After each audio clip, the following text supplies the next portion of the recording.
All right, Rutgers football back in action. The 2024 spring camp has begun on Tuesday, March 26th. Greg Schiano met with the media on Tuesday to address the offseason and the current state of the team.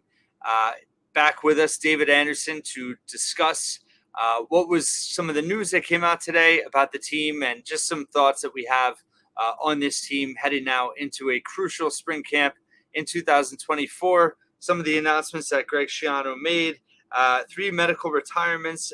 Jacob Allen, former 4-star, the top recruit from New Jersey. That came out yesterday from Chris Eisman, but Schiano confirmed it. Also, former 5-star long snapper Jake Eldridge, as well as Joe DeCoutry, have medically retired. He did indicate a key injury to Tyreem Powell, starting linebacker, has torn his Achilles, in addition to having a season-ending injury to his wrist last fall. We can get into that one a little bit. Also confirmed that Tyler Needham and Chris Long, who had season-ending injuries, are a full go for spring camp. And then there were quite a bit of positional changes. Thomas Omankwa has moved to wide receiver from safety. Receivers Jesse O'Fury and Vilay Nakun have moved from wide receiver to defensive back. Isaiah Crumpler, who's an intriguing wide receiver from North Carolina, who's in the 24 high school class, has been moved to defensive back. And also, another one was Flynn Appleby, punter, had a relatively good year, not great, but solid. He has left the program. He decided he didn't want to play football anymore.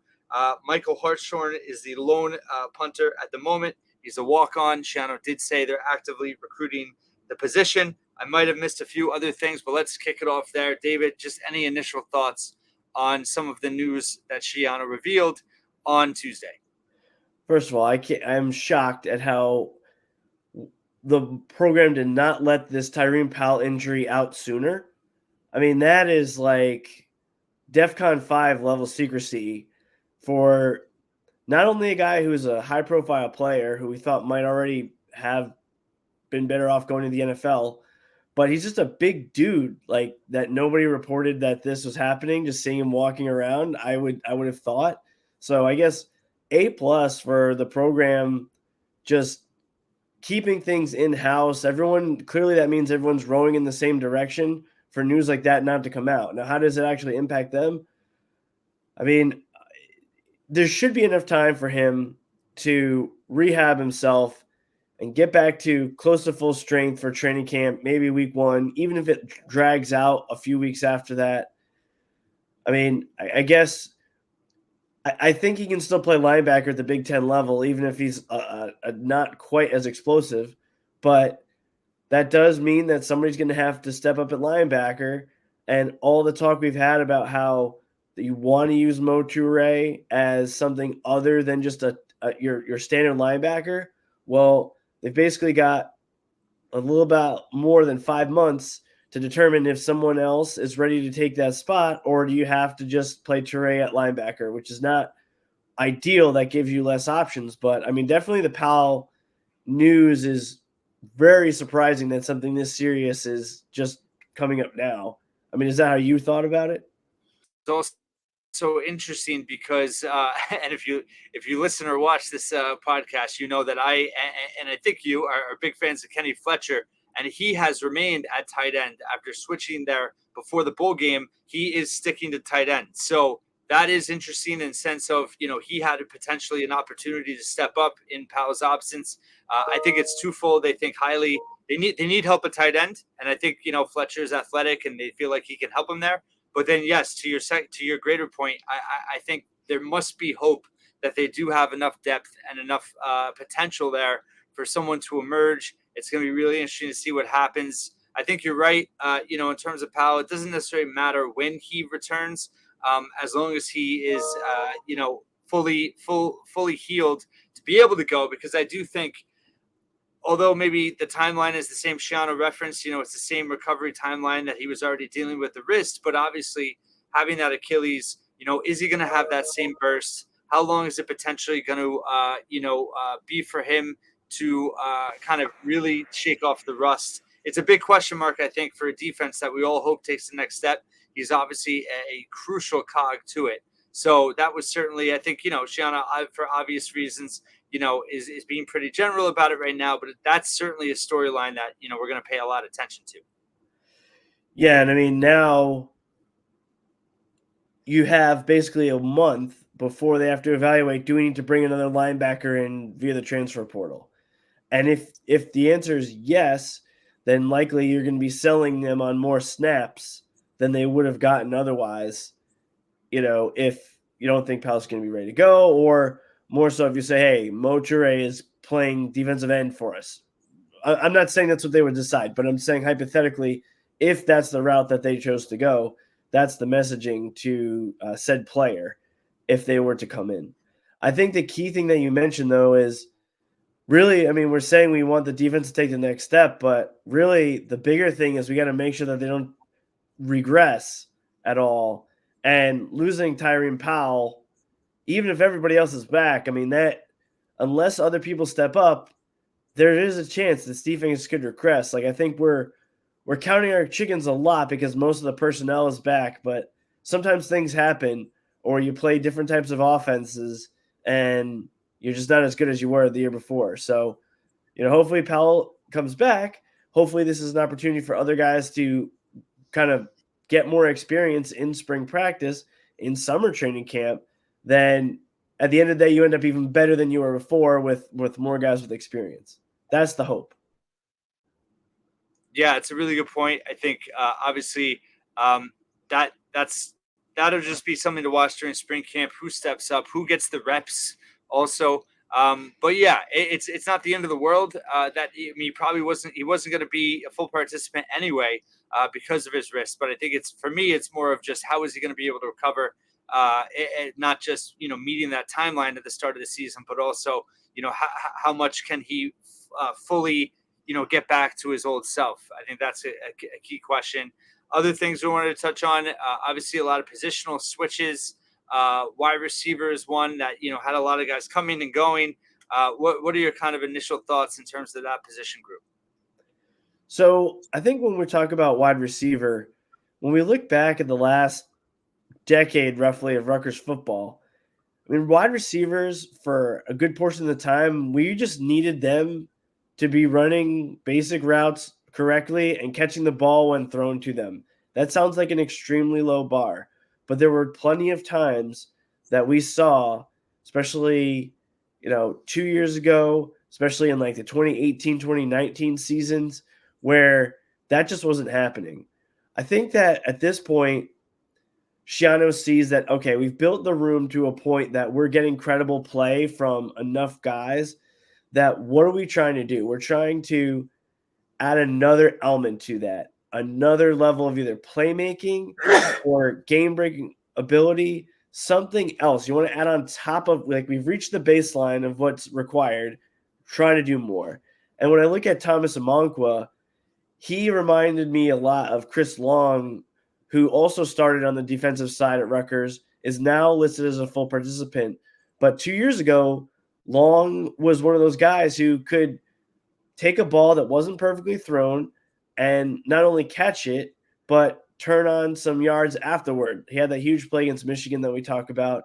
And I think that Amankwa never projected to me as like an elite defensive back, for example, but he is someone who might be able to offer you a little extra oomph in the pass game as a receiver catching the ball. And so I think, I'm not saying that move was inevitable, but I think it's a good sign to see that from a guy like him. On the flip side, we got some guys who are going the other direction.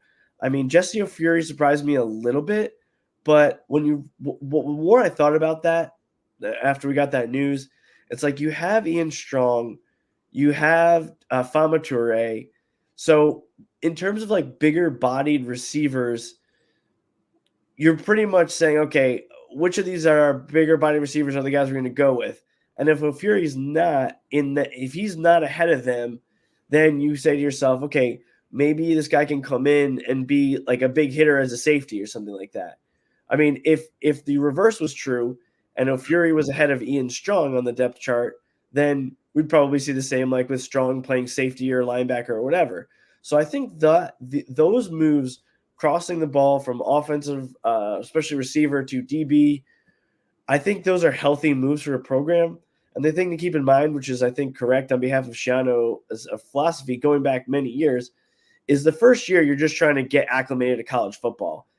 Later, as time goes on, if a fit is better for a player or more, or best cases, it's good for the player and the team.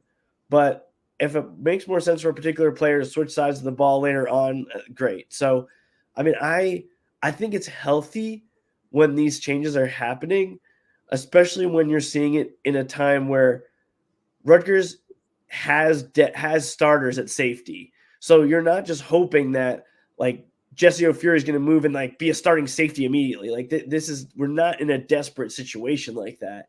And so I think those are mostly healthy when you talk True. about positional moves at DB and wide receiver. Was that kind of how you read it in general or specific to any guys that you wanted to talk about? Yeah, because I think it's a great point because I think the moves are being made out of depth, both positions of strength that they have, where they have guys that have a lot of years left that they can transition to another spot, not out of necessity that they're automatically going to be in the two deep, which we've seen in the past. Right. So that I think is a huge difference, and obviously it does show that the program's made progress in improving the talent depth, and I think also just in terms of the athleticism and the speed on the roster now is better.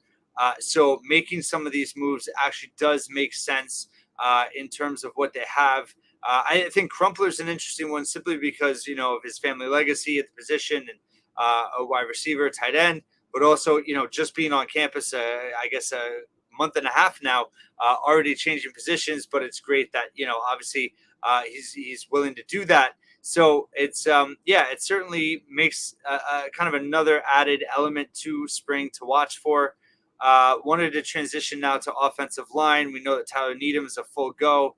Shiano said obviously lost to Croce to medical retirement. Any kind of initial thoughts on the offensive line now going into spring camp? Well, much like we talked about with the other positions, you're not in a desperate situation. Needham showed a lot in the first couple games as starter. I mean, looking back, love Reggie Sutton, but I definitely saw more. I felt better about what Tyler Needham was giving them when he was playing than everyone who came in after he was injured. So, do I think that necessarily means he'll be the starter this year? No, because in a perfect world, somebody will get even better and pass him on the depth chart with the work that they've been able to do and improve. But you feel like even if Tyler Needham's 85%, I mean, you should be able to get the kind of guy who was blocking in those early season games, and you felt like, okay, right tackle isn't a position of weakness per se on the squad. Now, Reggie Sutton, who knows how much mobility he'll have back. Again, I'm relatively bearish compared to some people about Sutton because, I mean, these guys are big, the linemen. And so to lose that mobility, especially now that teams are going to have whatever it is, 8 games on tape of him and like what he can and can't do, that concerns me a lot more. I know, Rutgers held up fine against Miami in the bowl game, but I feel like we need to see steps from the offensive line. Like if you're not moving forward, you're moving backward on the offensive line. And hopefully that this just gives them more pieces on the line, especially with, to your point, medical retirements. Now in that class that had 7 offensive linemen, we've got 3 who have had to medically retire, including former #1 recruit in the state, Jacob Allen, Nelson Monegro, and now Dodo DeCroce, all of which were, big, strong guys that projected as like Big Ten, at least 2 deepers. So the fact that now that class is down to 4, you got 4 in the class below, which includes Rivera, who a lot of people are high on. I mean, we need somebody from that class. And Kobe Asamoah has been the lead so far, but somebody from that class is going to have to become a reliable starter for this team. I don't know if it's this year or next year, but like right now they're kind of patching it together. You got only one more year of Holland Pierce theoretically, right? Felter is running out of eligibility. So, I mean, we need somebody from that class to step up, unless the class below them ends up with like 75% hit rate in terms of starting guys, which, maybe, Josiah Peterson or someone like that. But I mean, this spring practice is probably more important for offensive linemen than anybody else. And I can tell you that because, like, when I played, they were the guys who, like, in 7-on-7, they don't really get any work. Like, defensive linemen can get a little bit, like, you can do a little bit of practice, like pass rush, stuff like that. But offensive line can't get anything, really, unless you're in pads.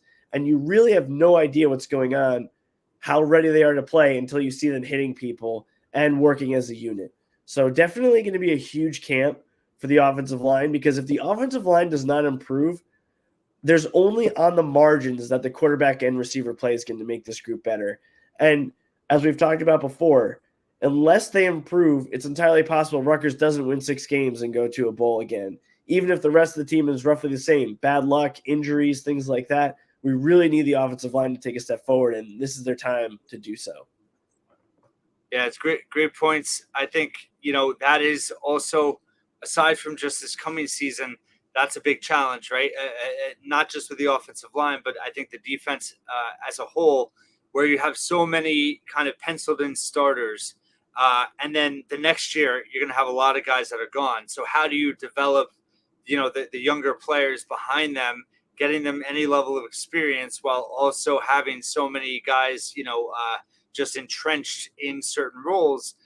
And as you said, spring camp for the offensive line is so critical for that. So that'll be really interesting to watch for. Wanted to go to obviously a huge topic, which is quarterback. Shiano talked about, was asked about bringing in Ethan Kaliakmanis and just talking about wanting to get more production out of the quarterback position. That's ultimately with Gavin Wimsatt, developing and taking a step forward, or if it's Kaliakmanis, that will be obviously their goal. And he said it very kind of matter of factly. I like the way he answered it, and I think it's all very transparent. In terms of what needs to happen.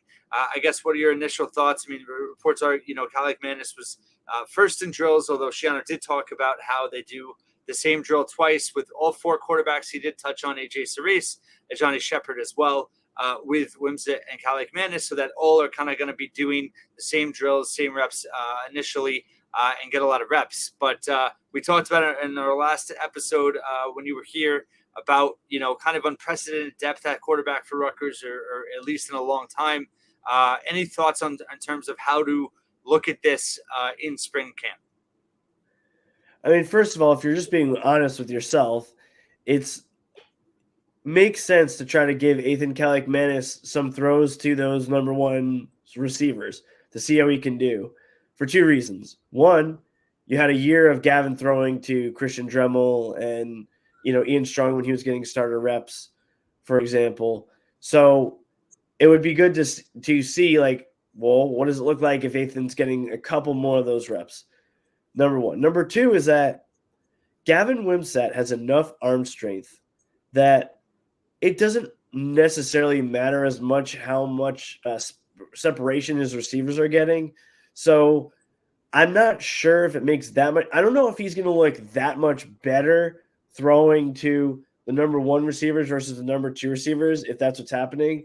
And it sounds like that's not really like what's happening anyway. It sounds like everyone's kind of throwing to everyone, which makes sense, because one of the things that scares me a little bit about the defensive side of the ball, to your point, is that there's too many starters coming back, and we thought that was a good thing in the past, and then almost like the guys that were second on the depth chart might not have been as motivated, or the coaches weren't giving them enough burn because there was like a little bit of like, let's not get ourselves hurt and just like maintain the status quo.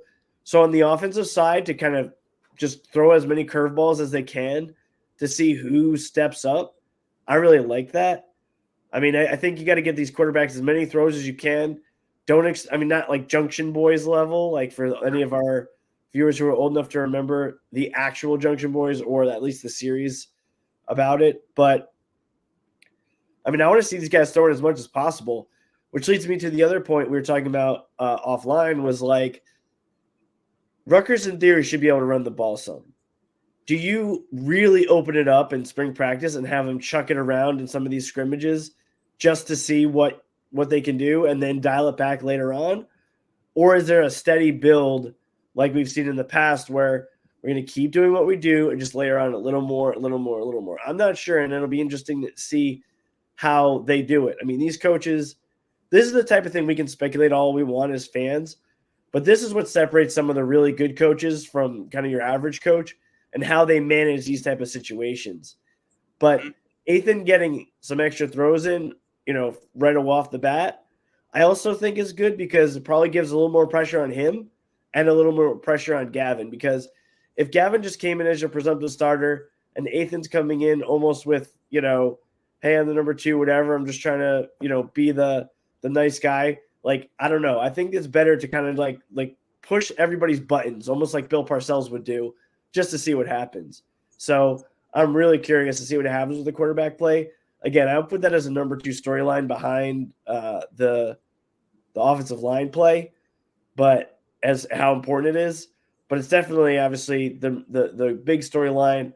And then, as I mentioned in a previous podcast, you have to be looking at Shepard and Serace and saying to yourself, okay, if Gavin or Ethan has a season-ending injury or one of them decides to transfer, do we feel comfortable with one of those 2 guys as our number 2 and number 3 quarterback or not? Because otherwise, then you got your work cut out in the summer with looking for another quarterback as well, which I don't think they want to do.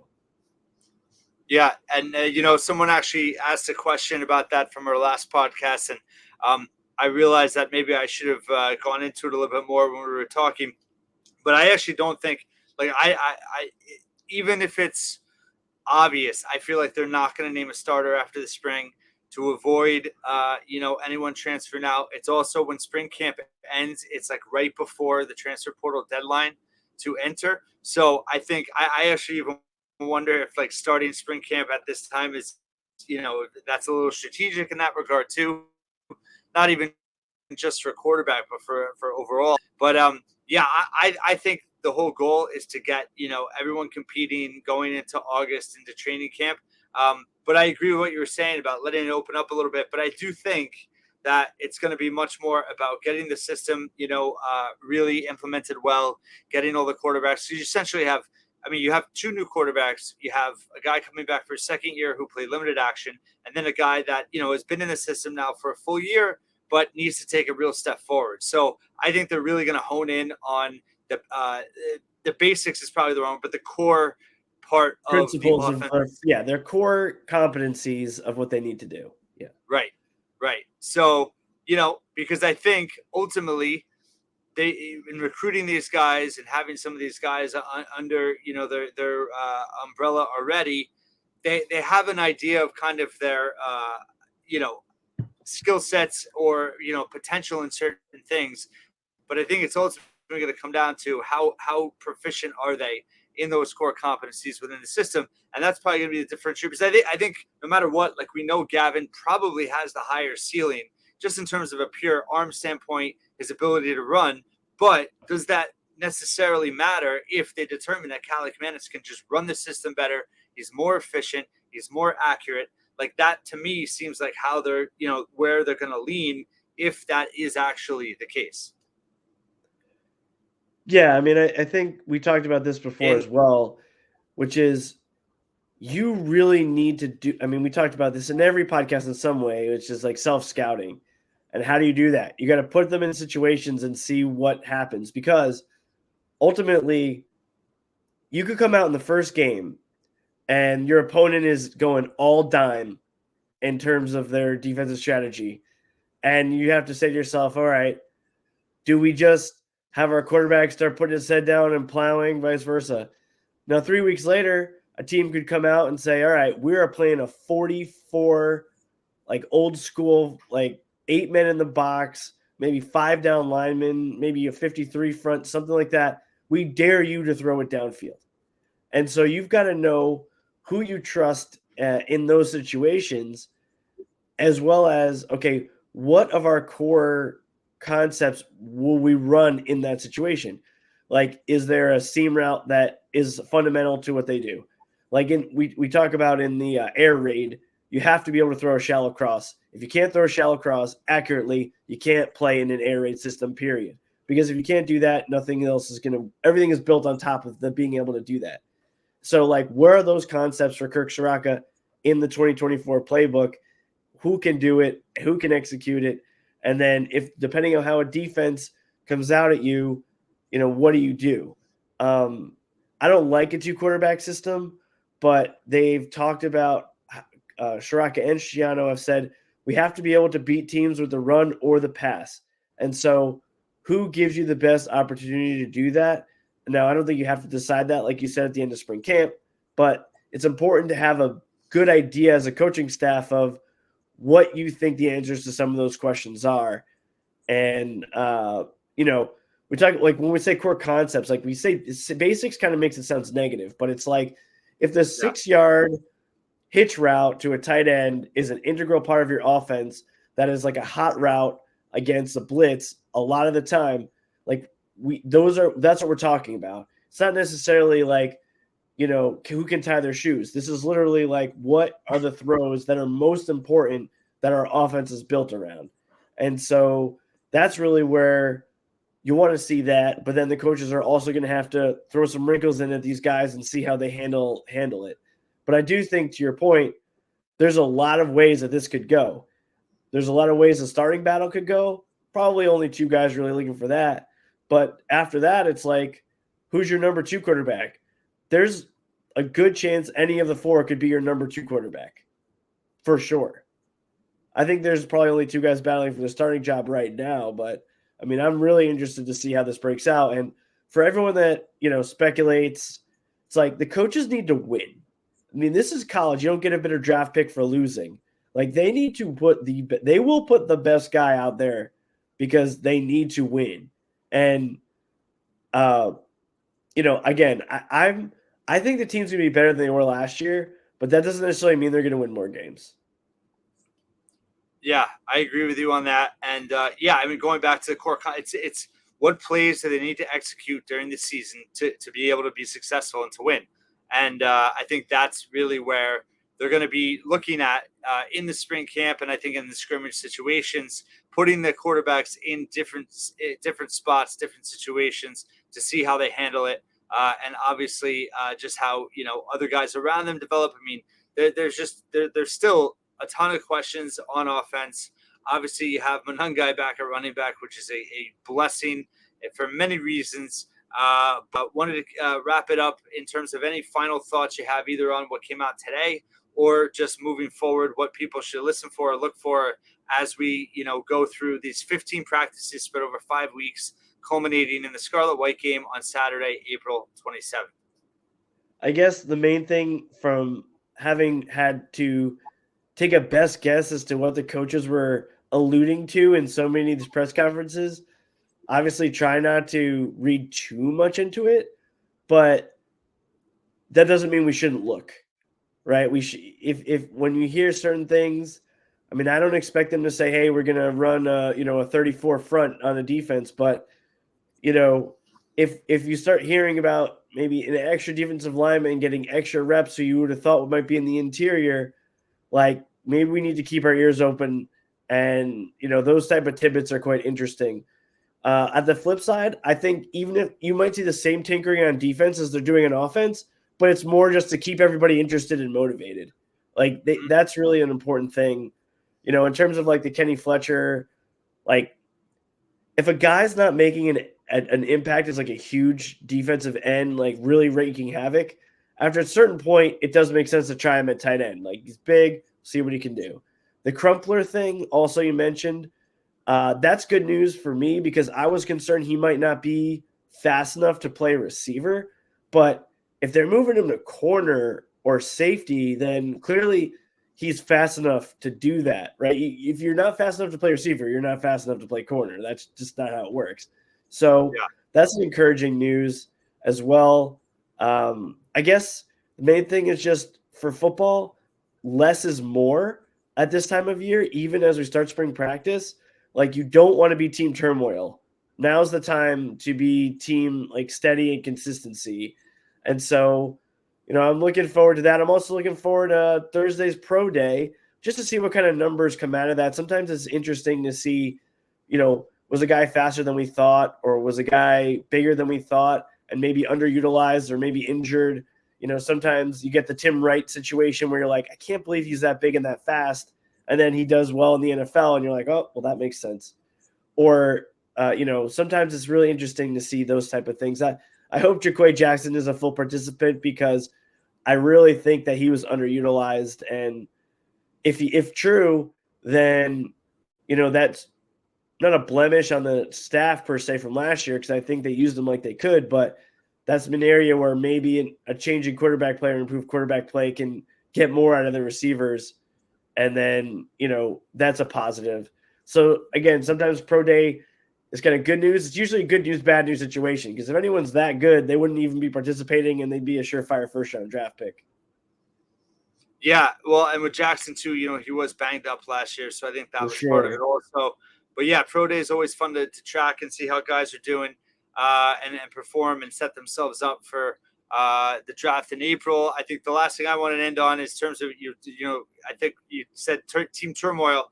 It's obvious, and it's pretty. It's not groundbreaking. I mean, but they got to stay healthy. They have to avoid injuries from key guys during the spring. That could really impact this team in the fall. So I think you bubble wrap Manungai, you bubble wrap a couple other guys, in particular, Teray being one of them as well, and Flip Dixon. Yeah. Those guys have to be full goes and ready to go at the start of the season. So I think that was just an eye opener a little bit with Powell, and hopefully he obviously does recover in time. But I think key injuries. Avoiding those in the spring is huge, as much as development and all that is. You want your two deep as secure as possible with so many starters coming back. We'll have plenty more of these during spring camp and football updates as they come here at the Scarlet Faithful podcast. David Anderson, thanks so much for coming back, and we will talk to you soon. Thanks.